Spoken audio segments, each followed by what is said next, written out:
Catus, Maximus here, this time with a review of a classic Snap-on F730. So this isn't like an antique, but it's not one of the modern ones, obviously.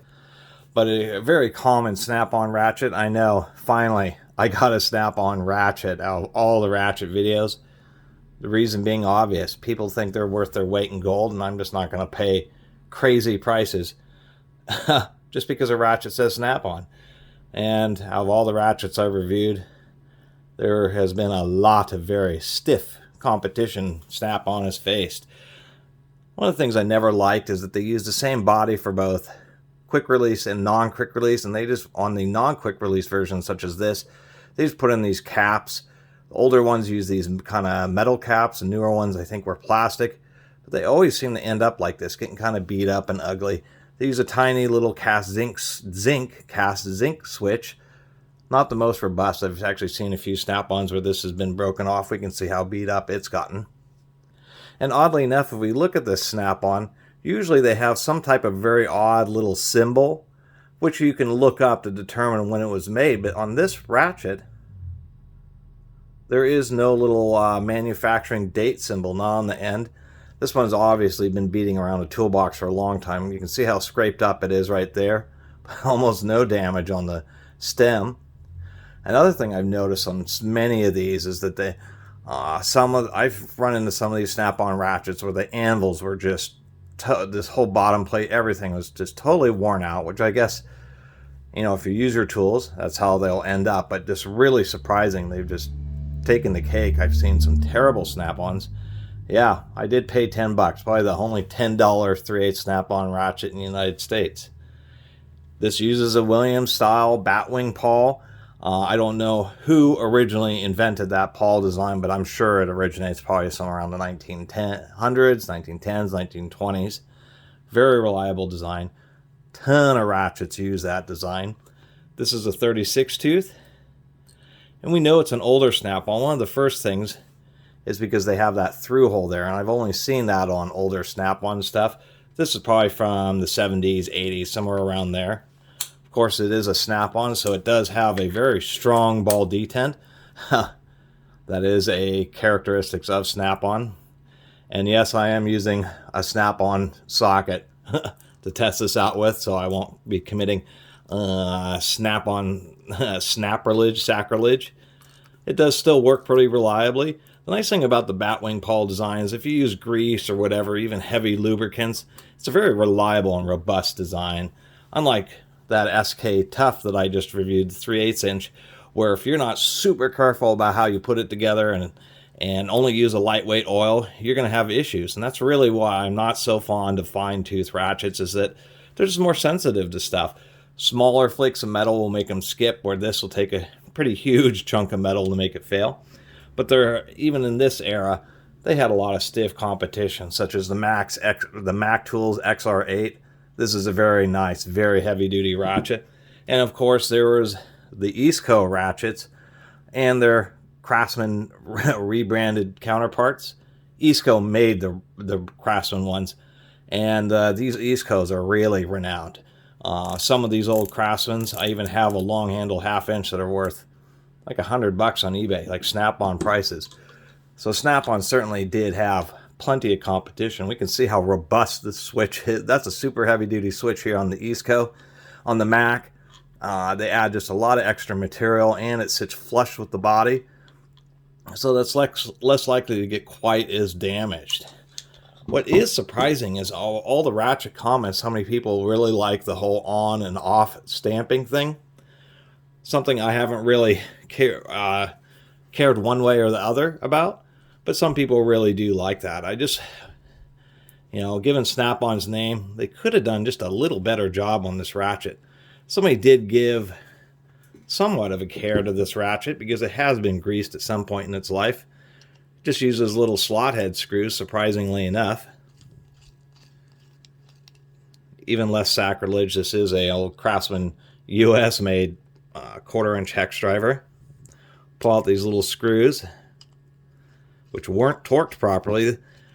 That may explain a little bit of the anvil wobble, just because the screws,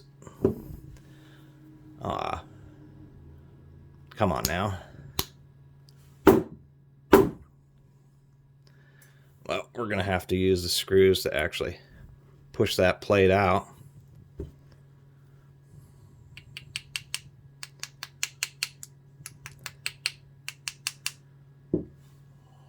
Since I was talking bad about this ratchet, this bottom plate doesn't want to actually release.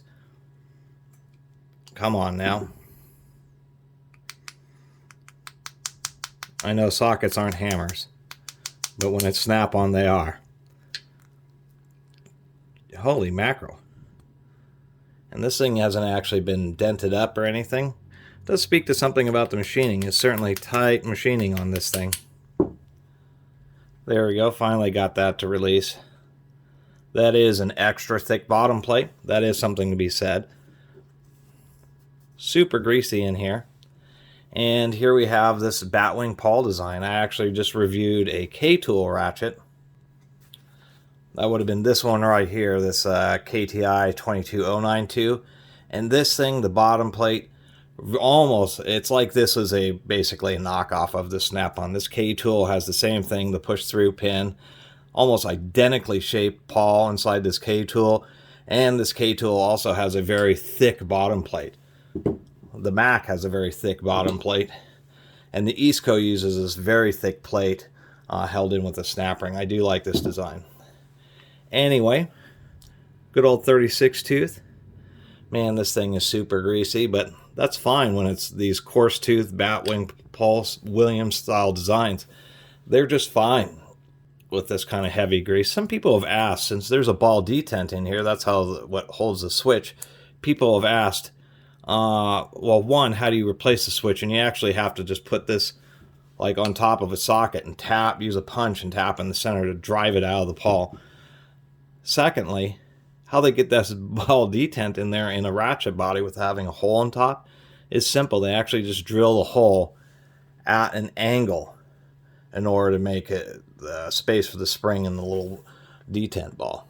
I'm going to go ahead and toss this back together here. So anyway, I'll quit blabbing, but